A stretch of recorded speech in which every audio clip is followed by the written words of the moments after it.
ઉમરેઠ તાલુકામાંથી એક દુઃખદ અકસ્માતની ઘટના સામે આવી છે।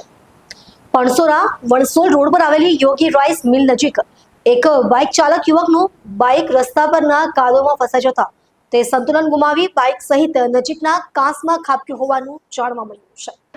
પ્રાથમિક માહિતી અનુસાર કાંસમાં ખાબકનાર યુવકની ઓળખ ઠાસરા તાલુકાના આગરવા ગામના અશોકભાઈ પરમાર તરીકે થઈ છે।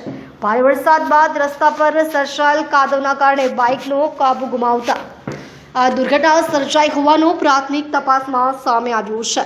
ઘટનાની જાણ થતાં જ ઉમરેઠ ફાયર બ્રિગેડની ટીમ અને સ્થાનિક તરવૈયાઓ તાત્કાલિક ઘટના સ્થળે પહોંચી ગયા હતા। યુવકને શોધવા માટે કાંસમાં યુદ્ધના ધોરણે રેસ્ક્યુ અને શોધખોળ કામગીરી હાથ ધરવામાં આવી છે।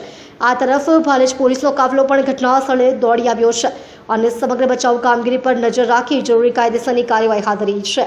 સમાચાર લખાય છે ત્યાં સુધી યુવકનો કોઈ પત્તો લાગ્યો ન હતો અને શોધખોળ સતત ચાલુ હતી।